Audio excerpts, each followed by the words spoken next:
Bon, bah ça y est, hein, est désormais terminé. Je sais pas trop comment m'exprimer par rapport à ce match-là. D'habitude, je suis assez dithyrambique ou je suis allé du genre à essayer quand même de trouver des solutions. Et face à Liverpool, par exemple, j'avais essayé de trouver des solutions, j'avais essayé un petit peu d'expliquer tout ce qui se passait. Mais là, franchement, ça fait deux matchs que je suis à Old Trafford. Alors trois, bien sûr, avec Olympiakos. Le match contre l'Olympiakos, j'avais été inquiet, mais bon, je me suis dit, bon, ça avait eu un sursaut. Mais là, ça fait deux matchs contre deux grosses équipes. Et c'est vrai que là, bah, t'as 3-0 contre Liverpool et 3-0 contre Manchester City. Et puis voilà, quoi, je veux dire. Alors, je dis pas du tout que Manchester City a volé sa victoire. Au contraire, je trouve que Manchester City mérite totalement sa victoire. Mais ne dis pas que Manchester City est plus fort que Manchester United. Quand on voit ce que faisait l'année dernière Manchester United, c'était vraiment plus impressionnant, c'était du mental, c'était de l'envie.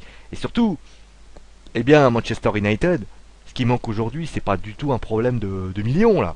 Parce que sans déconner, tu peux prendre Juan Mata, tu peux prendre Fellaini, tu peux prendre n'importe qui. Me dis pas que c'est l'équipe de Manchester de l'année dernière est la même que cette année. Alors encore, on va quand nous parler, de quand nous bassiner sur le fait qu'il y a ce match-là et que finalement, eh bien, Manchester United a-t-il tout simplement loupé leur match, tout ça, même pas loupé son match. Je trouve même pas les mots pour pouvoir décrire ce que j'ai vu parce que finalement, les 20 premières minutes de Manchester City, j'ai envie de leur dire bravo les mecs. Vous avez fait un match de ouf et votre victoire elle est totalement méritée quoi. Mais ce qui est terrible, c'est que moi je me souviens des Manchester United où on avait des matchs incroyables, des retournements de situation, on avait des moments extraordinaires. Et cette année, je les trouve pas quoi. Et soit parce que j'ai la poisse avec les Mancuniens, enfin les Mancuniens, les Red Devils, parce que bien sûr il y avait deux équipes de Manchester, mais quand tu fais un derby, et on va parler d'ailleurs d'un autre derby qui sera Lyon-Saint-Etienne, quand tu vois Manchester United, et quand tu vois ce qu'a fait Manchester United dans ce match, qui n'ont même pas eu envie de se battre, pas de pressing, le ceux qui couraient partout c'était Wayne Rooney, moi ça me fait peur quoi. Parce que je dis bien qu'on est comme dans un grand club. On se part souvent l'année dernière le Paris Saint-Germain en disant que le Paris Saint-Germain, il n'y avait pas d'affrontement, il n'y avait pas d'envie, il n'y avait pas de hargne. Mais là, franchement, au milieu de terrain, c'est inexistant. Défensivement, c'est un peu tout ce qu'il vaut. Il n'y a que Rooney qui réussit quand même à faire quelque chose. Welbeck fait un peu ce qu'il peut. Mais ça reste quand même super décevant, quoi. Et moi, je suis en train de me regarder. Je dis, mais ouais, mais attends, c'est Manchester United, hein, les gars. C'est quand même Manchester United. Et quand même, quand je dis ça, je me dis, ouais, mais c'est pas Manchester United qu'on connaît, quoi. Voilà, c'est tout. Je sais pas comment le décrire. On a vu le match. Alors certes, ils ont eu des moments assez chauds. On a vu que ça a commencé à déborder. Mais quand tu as une défense, excuse-moi, Ferdinand c'est quand même pas le débile du coin. Et Jones c'est quand même pas le mec qui sait pas jouer au foot. Alors on va me parler d'Evans, on va me parler de Vidic. Mais me dis pas que Ferdinand c'est un mauvais joueur. Et Evra c'est pas un mauvais joueur malgré tout ce qu'on peut lui dire. Raphaël c'est quand même un mec, voilà, il en impose quoi. Et y a rien quoi. Carrick, attends, Carrick c'est encore pire que ça. Enfin, je vous cite les noms parce qu'on va voir les notes. Mais franchement, moi je suis choqué quoi. Je suis choqué parce que j'avais dans l'optique de me dire que ce match-là quand même, c'est un derby. Quand même, t'as un peu de fierté dans toi. C'est comme par exemple le classique qu'on a vu ensemble, Real Barça. Les mecs, tu vois, ils sont menés 1-0, ils se dépatouillent. Alors Barcelone, ils sont pas très bien, mais quand même ils se dépatouillent. Tu prends Lyon. Lyon, ils étaient pas très bien à l'époque, vous avez affronté Saint-Etienne, mais ils y vont quand même. Là, United, alors c'est vrai quand même, on peut donner un grand bravo au public de Manchester United parce que tu prends ça en France, il y a ça explose de tous les côtés, ça siffle, ça siffle. Mais là c'est vraiment, moi je suis épaté, je sais même pas si je peux dire épaté parce que finalement, épaté dans le mauvais sens du terme on va dire. On va commencer avec les notes parce que je vais arrêter de parler. Vous n'êtes peut-être pas là non plus pour entendre Sunny Jean en train de vous raconter sa vie. On va commencer avec Derea, mais Derea, j'ai même pas envie de lui dire, j'ai même pas envie de lui jeter la pierre, le pauvre. Le mec, il a 5 sur 10, parce que finalement, le mec, attends, t'as une défense devant toi, t'as pas de défense. Le mec, voilà, il se retrouve le premier but, il arrive, le mec, si Raphaël tacle pas, Silva, il marque le premier but, et en plus de ça, il y a Nasri qui prend le ballon, alors, excuse-moi, l'ouverture que fait Nasri, tu m'excuseras. On va encore me dire que Raphaël, tout ça. Mais Raphaël, il fait un tacle, il fait un super tacle. Tu vas quand même pas me dire que le mec, il va se repositionner. Il essaie quand même de se repositionner. Explique-moi comment ça se fait qu'il n'y a pas un joueur comme, par exemple, je sais pas, Carrick ou tous les autres, qui se met pas au marquage de Nasri. Putain, c'est pas compliqué de faire ça, merde. C'est impressionnant, quoi. J'ai vu ça, je me trouvais. C'est à l'image du match. C'est-à-dire que le mec, il est là, il frappe. Bon, forcément, derrière, il peut rien faire. Alors, il y a Poto qui le sauve. Parce que franchement, Nasri fait une frappe de. Il fait une mauvaise frappe. Parce que finalement, il doit faire une frappe croisée. Il fait pas la frappe croisée. Mais finalement, ça lui revient sur Dzeko. Et le deuxième but, alors là. Deuxième but, Ferdinand. Rien à dire. Et le troisième but, il n'y a même pas de pressing. Comment tu veux qu'il puisse réussir quelque chose, sachant que sa défense, elle le lâche? Même pas la défense, c'est le système défensif. Et c'est pour ça que je mets la note de 5 sur 10. Parce que. Tu vas quand même pas l'accuser, le mec. Il fait ce qu'il peut. Encore quand il y a des buts, tu vois, un peu litigieux, tu te dis bon. Allez, c'est peut-être pour lui. Mais là, faut arrêter les conneries. Le mec, il peut rien faire. Ça serait à la place, tu mettrais des Réa, tu remplacerais ça par Sirigu, tu remplacerais ça par Lopez, tu remplacerais ça par n'importe qui. Le mec, il prendrait autant de buts que ça. Hein. Il faut arrêter les bêtises. À un moment donné, t'inverses Hart, tu mets des Réa en City, il prend pas autant de buts. Hein. Malheureusement, c'est la réalité. Et maintenant, on va parler de la défense, parce que la défense de Manchester United, il y a eu du bon et du moins bon. Raphaël, par exemple, c'est celui qui a un petit peu le mieux. Moi, je trouvais qu'il était beaucoup mieux, parce que c'est vrai qu'on a vu le tacle qu'il fait sur Silva. Je trouve que c'est un tacle plein d'autorité. On a vu vraiment qu'il avait envie d'y aller. Maintenant, il a eu des gros problèmes comme face à Nasri. On a vu que face à Nasri, quand il a commencé à faire un peu de provocation, quand il a commencé à partir des courses, Samir Nasri, on a vu que Raphaël était un peu en difficulté. Mais il a quand même essayé de se battre. Il a mis de l'envie. Il s'est battu sur le terrain. Enfin, moi, je suis désolé. Il a été pour moi l'un des meilleurs joueurs de Manchester United aujourd'hui. Et vous allez dire que les notes ne volent pas haut. C'est pour vous dire à quel point Raphaël, je l'avais taillé en pièces lors du match contre Liverpool. Moi, j'ai trouvé qu'il s'était, voilà, il a tout donné, il s'est battu. Donc finalement, je mets la note de 5 sur 10. Parce que bien sûr, en plus offensivement, il a fait deux beaux centres qui auraient pu relancer l'équipe. Notamment le centre qu'il fait pour Welbeck, qui fait la talonnade. Ça aussi, il faudra qu'on m'explique. Pour faire une talonnade alors que tu peux faire autre chose. Mais c'est vrai que 5 sur 10, c'est pour ça. À un moment donné, ça a été le meilleur.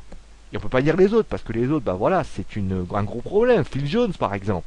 Le premier but, il est pour lui. Alors bien sûr, le premier but, c'est toute l'équipe. À part Raphaël, qui à la limite réussit à s'en sortir. Mais à part lui, peut-être Rooney, à la limite, Rooney, peut-être, bien sûr qu'il est en pointe à ce moment-là. Je suis désolé, Phil Jones, premier but, il est pour lui. Ensuite, il se reprend. Après, ce qui est là où je le sanctionne pas trop, moins que son partenaire, c'est que finalement, il se reprend. C'est-à-dire qu'on le voit, il fait des tacs, il fait des interventions, mais c'est super dur. Le mec, tu sens qu'il est pas serein, il est pas du tout il est pas dans une sérénité où il se dit, j'ai une défense solide. Et tu le vois commencer à faire des interventions, tu le vois commencer à faire quelques erreurs. Mais d'un côté, c'est normal. À côté de lui, il a un homme qui est pas en confiance. Et quand on pense, bien sûr, à Rio Ferdinand, quand je me rappelle de lui, c'était quand même un rock. C'était quand même le mec, tiens, tu pouvais pas passer face à lui. Le mec, il faisait des interventions qui étaient vraiment très propres. On se souvient que d'ailleurs, l'année dernière, il y avait une paire Vidic-Ferdinand, même il y a 2 ans, qui était indestructible. Indestructible. C'est-à-dire que le mec, tu pouvais pas passer face à Ferdinand. Alors on va me dire, oui, Ferdinand, maintenant, il est âgé, c'est plus le Ferdinand il y a 5 ans, t'es un peu dur, faut que t'arrêtes de vivre dans le passé, soit. Mais à un moment donné, ça veut dire qu'il faut des gens autour. Alors certes, Vidic était suspendu, Evans est blessé, mais à un moment donné, ils ont mis Carrick. À un moment donné, je crois qu'il avait mis Carrick en défense centrale. J'ai envie de dire, peut-être est-ce la solution. Je sais bien que Carrick est peut-être pas le plus grand défenseur du monde, mais à un moment donné, ce qu'a fait Ferdinand aujourd'hui, quand tu vois que le premier but il est pour lui, comme tout le monde, mais le deuxième but, il arrive même pas on voit qu'à un moment donné, Dzeko il part dans une accélération, il n'arrive même pas à suivre. Parce qu'à un moment donné, il y a un problème. Et en plus de ça, ce qui me choque le plus, c'est qu'il manque de sérénité. Parce que finalement, le mec, c'est quand même un défenseur central de renom. Et le mec est pas capable d'être serein. On le voit faire des interventions, ça centre dans tous les côtés, il fait des passes en retrait, il est pas tranquille le mec. Et finalement, c'est l'image de Manchester United. Mais quand on a un défenseur, on y parle beaucoup de Marseille en ce moment. On dit Marseille par exemple, les cadres ils font pas ce qu'il faut. Bah Manchester United c'est pareil. T'as un cadre qui s'appelle Ferdinand, il faut qu'il soit vraiment sûr de lui. Et pour moi, il est pas sûr de lui. Alors maintenant, passer à Evra. Bah Evra, c'est comme l'équipe de Manchester, c'est-à-dire que il a fait 20 premières minutes catastrophiques. D'un côté, il pouvait pas faire grand-chose. Il est coupable bien sûr sur le premier but, comme tous les autres. Après, on sent quand même qu'il a essayé. Il a essayé d'apporter offensivement, mais le problème, et c'est pour ça qu'il a une note en dessous de moins que Raphaël, c'est que qu'est-ce qu'il est imprécis dans ses centres. On voit qu'il a envie, mais il a du mal à partir offensivement et vraiment faire des bons centres. Et ça, c'est vrai que c'est quand même quelque chose qui est problématique dans une équipe. Quand on sait que les centres aujourd'hui t'offrent beaucoup de buts, on a vu que sur le côté droit, les deux centres ont été faits par Raphaël, ça a apporté du danger. Et pas si ça avait été fait pareil sur le côté gauche, je pense qu'on aurait pu avoir quelque chose d'intéressant. Alors soit, il a eu quelques petites choses intéressantes, mais il faut quand même plus appuyer par rapport à ça. Ensuite, on va passer à Carrick. Attends, on va encore croire que je m'acharne, mais inexistant. Inexistant. Et encore, je lui mets 4 parce que on va dire que je suis gentil. Parce que je l'aime bien, Carrick. C'est l'affectif qui veut ça. Mais c'est vrai que agressivité, c'est pas bon. La récupération, j'en parle même pas.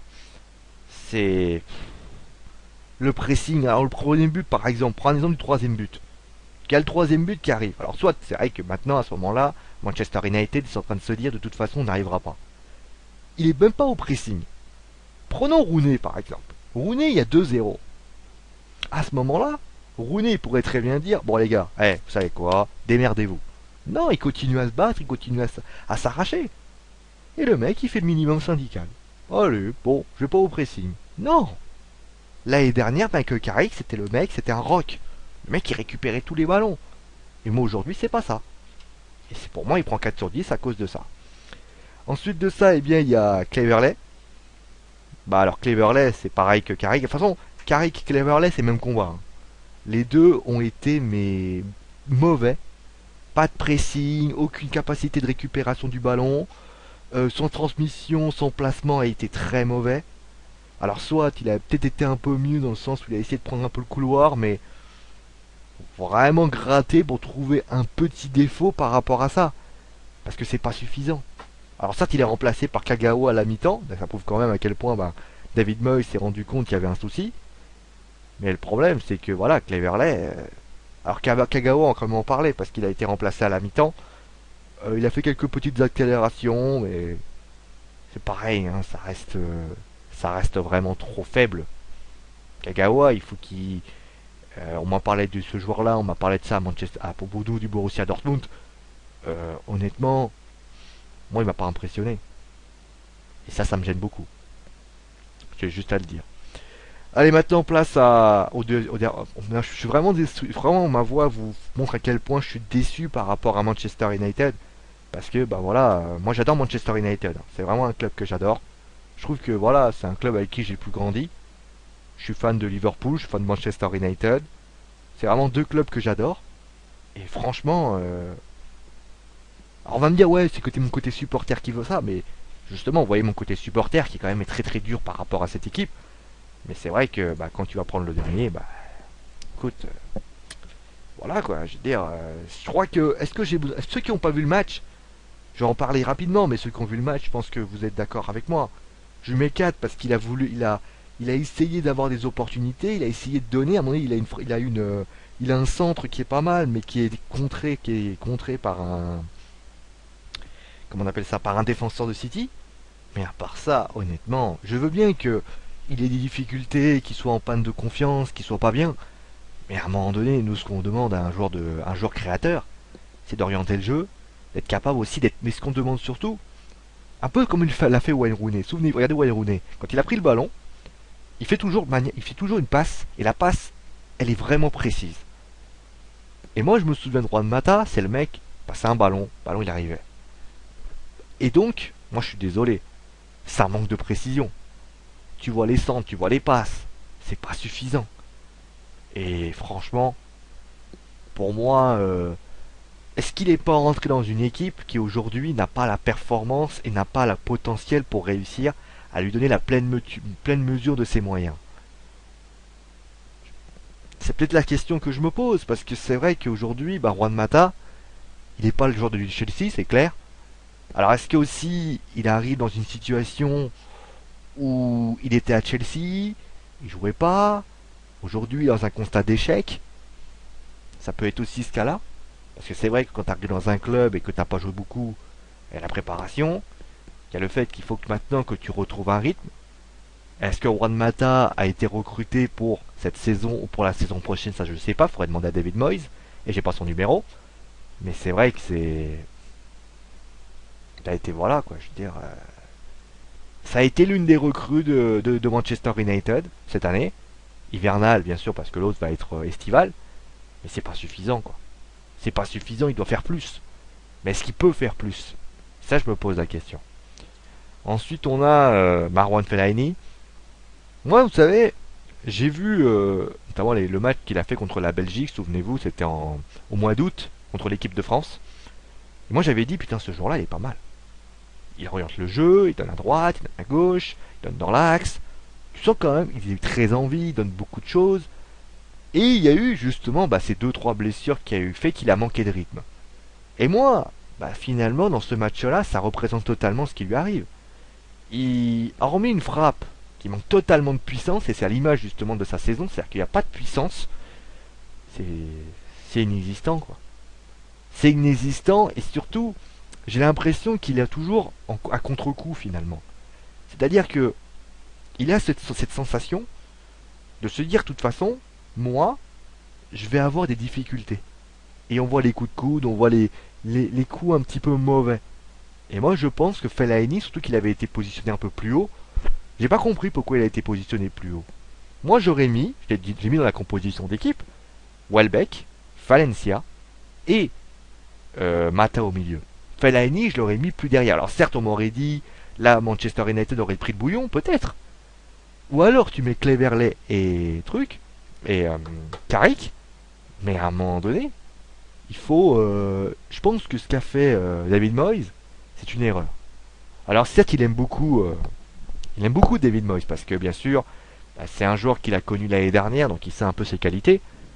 Mais c'est pas parce que tu aimes un joueur qu'il faut que tu le gardes, parce qu'il est à un moment où il est pas très très bon. Alors certes, Manchester United, il n'y a pas grand monde qui est bon. Mais à un moment donné, il faudra peut-être prendre des décisions drastiques. Parce que pour l'instant, moi ce que je vois, c'est que eh ben, ça marche pas. Alors est-ce que Ryan Giggs aurait pu faire mieux que Fellaini? Je sais pas. En tout cas, ce qui est sûr, c'est que il pouvait pas faire pire. Allez, maintenant place à Welbeck. Welbeck qui a quand même... alors, Welbeck, on a vu, hein, il a eu des difficultés comme tout le monde. Mais moi, ce que j'ai aimé, c'est que... Pourquoi il a une note plus que les autres? C'est parce qu'il a tenté vraiment de sonner la révolte. Par ses courses et aussi par son envie. Moi, j'ai trouvé qu'il a beaucoup défendu. Il a essayé quand même d'apporter quand même défensivement. Et en plus de ça, on a vu que d'ailleurs avec Evra, vraiment Evra, quand il commençait à prendre le brouillon, lui, il était là. Et offensivement, il a deux belles occasions, une frappe qui est trop écrasée et une belle talonnade qui carte et repousse à bout portant. Mais moi j'ai trouvé quand même qu'il y avait des solutions, il y avait de l'envie. Et c'est ça qui manquait peut-être à Manchester United, c'est un peu de ce changement de rythme. Parce qu'on a vu qu'il y avait des joueurs, ils prenaient le ballon, ils regardaient, ils s'arrêtaient. Ils regardaient, ils s'arrêtaient. Non, à un moment donné, Welbeck dans le peu de moments, alors ça c'était des contres, mais le peu de moments où il avait le ballon, il partait en accélération et ça créait d'énormes espaces. Et donc finalement, moi je trouve que Welbeck a peut-être été le joueur qui manquait. Alors qu'ils ont récupéré Valencia après, et Welbeck et Valencia avec avec un Wayne Rooney assez dominateur, ça peut être intéressant.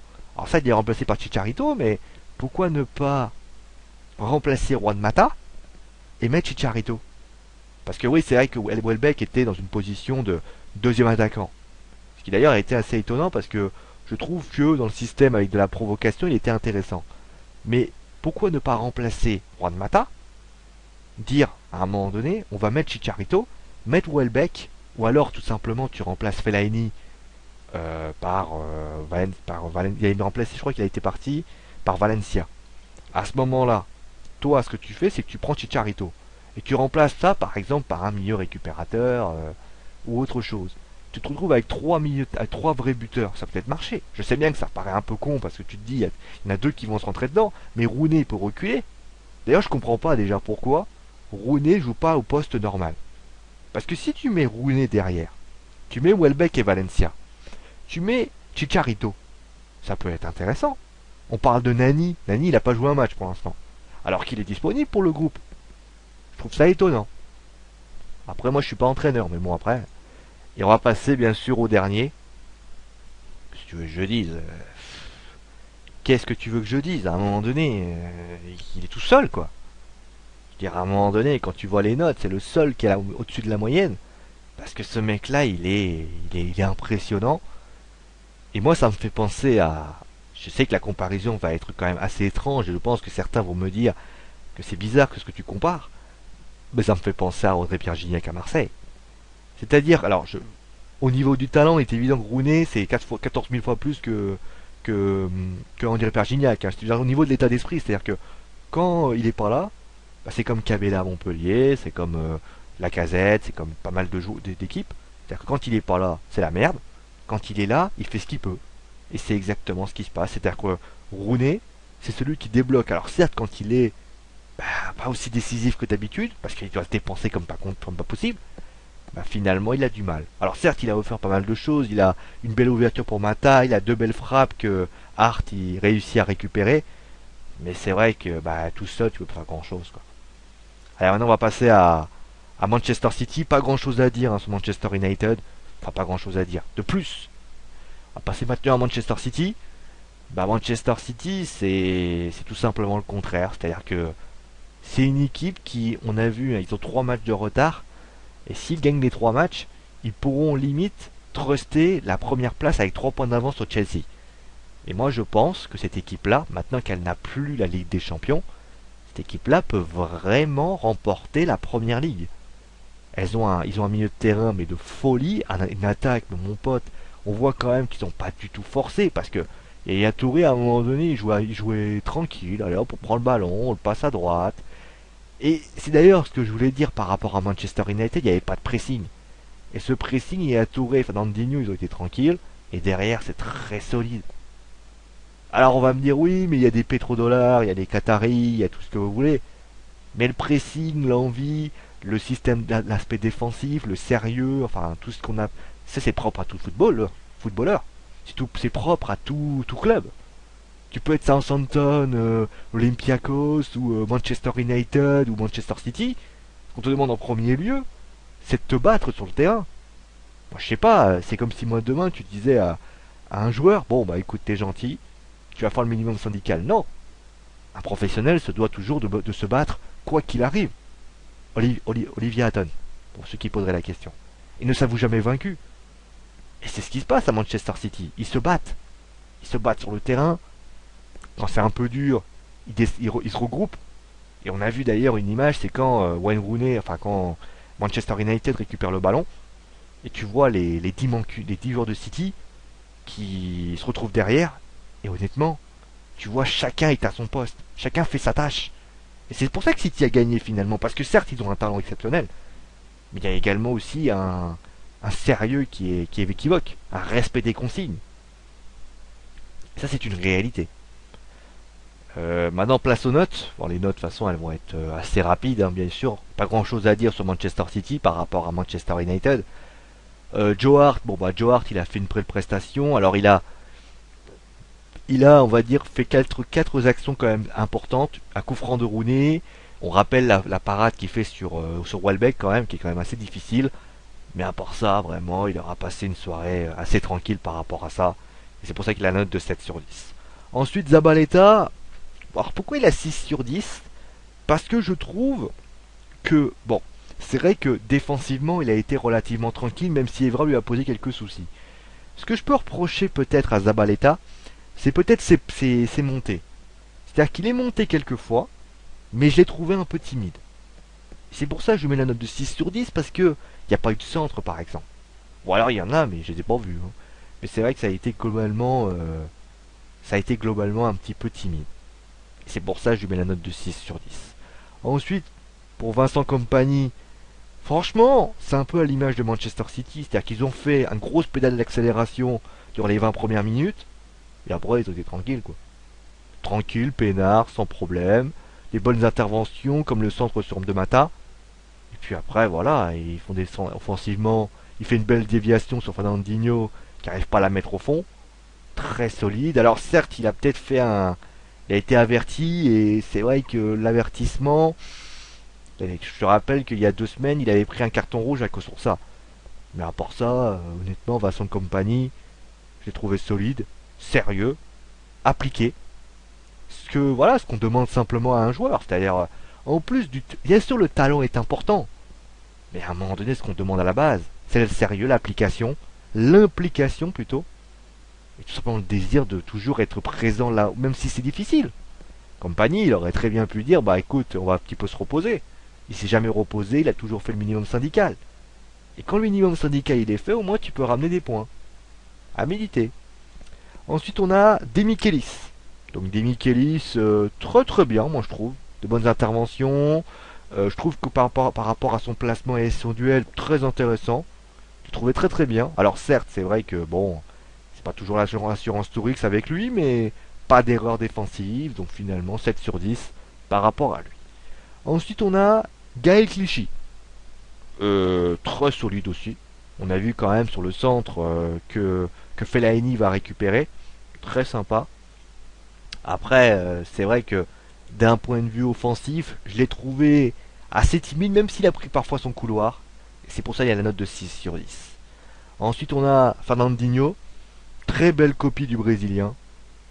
Sincèrement, moi j'ai trouvé qu'il avait été impressionnant aussi défensivement. Et puis, ben, tout simplement, en plus de ça, et ben, sa transmission de balle a été excellente. Il donne, par exemple, quand il donne le ballon à Nasri, honnêtement, c'est une super ouverture pour Samir Nasri. Et il a également donné plein de ballons à ses coéquipiers. Et on a vu quand même que voilà, c'est un excellent joueur. Et c'est pour ça qu'il a la note de 7 sur 10. Ensuite, eh bien, on va passer à Yaya Touré. Yaya Touré, enfin, le mec, il a marqué un triplé, il marque encore un but. Il joue assez haut, faut quand même le dire.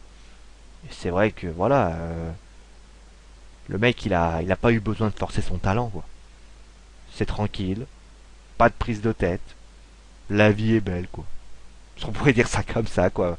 Le mec il force pas son talent, il marque son but important, il défend bien, il sait orienter le jeu. Qu'est-ce que tu veux que je dise de plus? Finalement, bah, c'est un joueur qui est extraordinaire. Et finalement, bah, c'est pour ça qu'il a la note de 6-7 sur 10. Ensuite, Ressus Navas. Alors, Ressus Navas, je sais que ça peut paraître étonnant le fait que j'ai mis 6 sur 10. C'est pour un petit peu mettre un applaudimètre par rapport bien, aux autres. C'est-à-dire que Ressus Navas, je l'ai trouvé moins présent que Silva, que Dzeko et Nasri. Et c'est pour ça qu'il a la note de 6 sur 10. Parce que je l'ai trouvé un peu moins impliqué, mais après, c'est vrai que sur le principe, il a vraiment été impressionnant, il a fait une belle prestation. Et c'est pour ça. C'est juste pour un petit peu jouer. Alors vraiment, il a 6,7,9. Hein, vraiment, pour ceux qui se poseraient la question, il a vraiment une note de 6,9. Mais c'est pour un peu comparer par rapport aux autres, comme par exemple David Silva. Bah, David Silva, c'est un joueur incroyable. Franchement, quand on a vu la première minute, le mec il transperce la défense de Manchester United. Je sais bien qu'on va encore dire que la défense de United est un gruyère, mais là c'est la manière dont il est rentré, c'était impressionnant. À chaque fois qu'il a accéléré, c'était un vrai poison pour tout le monde. Mais pareil, Nasri a fait 2 actions importantes, 2 passes décisives. Alors certes, il est à l'origine du 3e but, mais il y a quand même les 2 buts, 2 passes décisives pour Nasri et Dzeko, et c'est pour ça qu'il a 7 sur 10. C'est pareil que pour Navas, hein. Franchement, il a 7,9. Mais il faut pas mettre 8. Voilà.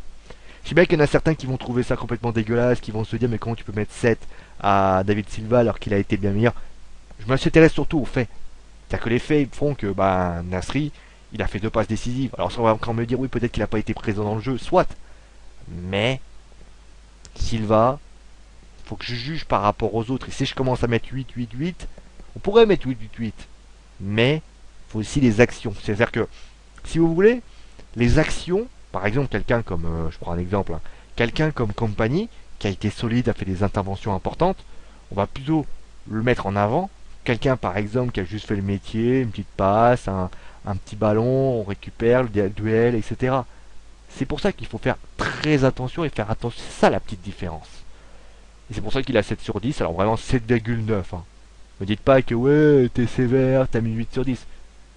Franchement, t'as pas mis 8 sur 10. Franchement, c'est un peu pareil.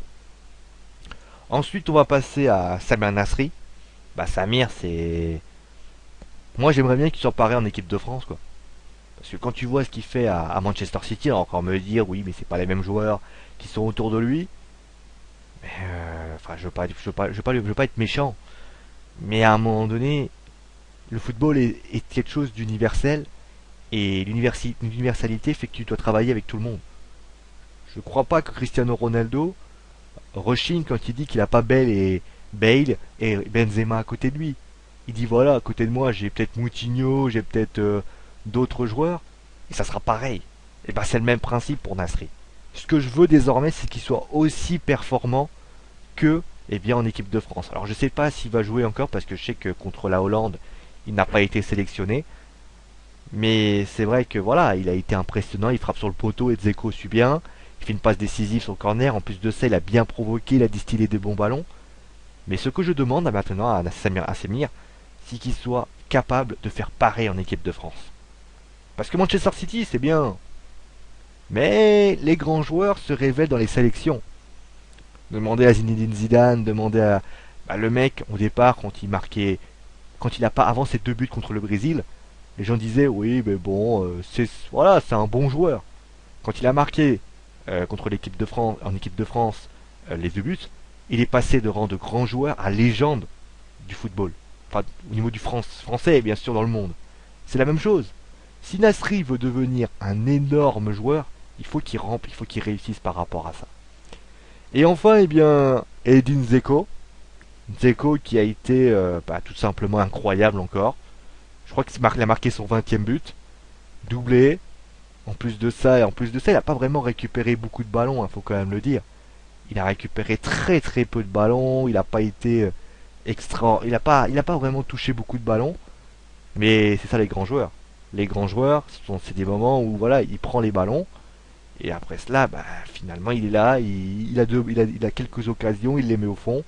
Et voilà ce qu'on demande à un joueur, tout simplement. Et 8 sur 10. Bon, voilà, je crois que j'ai été assez clair par rapport à tout ça. Vous pouvez entendre que malheureusement, je suis pas très heureux du match de Manchester United. Moi qui suis un vrai fan de Manchester United, ça me gêne un peu. Mais, je dois reconnaître que Manchester City a été impressionnant encore aujourd'hui. Et je pense que Manchester City sera champion de Première Ligue. Alors on va encore me dire, mais non, il y a Chelsea, tout ça. Mais je pense que Manchester United, aujourd'hui, enfin Manchester City, c'est la révélateur, Manchester City est sans conteste un excellent club, un grand club. Et je pense que ils seront champions de Première Ligue. Et ce sera amplement mérité, parce que Chelsea, ils sont bien, mais bon. Mais là, Manchester City, c'est 10 fois plus, quoi, tout simplement. Voilà. Je vais m'arrêter là. Je pense que j'ai pas grand chose à dire par rapport à ce match. On ira bien sûr faire un tour du côté de Lyon-Saint-Etienne, à côté de Gerland. On va retourner en France. Bien sûr, le derby de la Rhône-Alpes. Avec bien sûr un avant-match, avec un après-match. Comme toujours. Le derby de la Rhône-Alpes vraiment très intéressant. Pour ceux qui se posent la question, est-ce que je fais Arsenal-Manchester City? Pour l'instant, j'ai pas encore réfléchi. Mais si j'ai le temps, ça sera avec grand plaisir. Mais avec SmackDown qui traîne dans les parages, j'ai un peu plus de difficultés. Mais on va dire que si je peux vous le faire, ça sera bien sûr avec grand plaisir, avec une très grande fierté. Bon allez, on va s'arrêter là. Je vous souhaite bien sûr une bonne nuit parce qu'en fait il est 23h57 alors je vous enregistre cette vidéo. Et donc bonne nuit à tous. Et c'est mon animaux. Parce qu'il y a le dit. Allez, ciao à tous.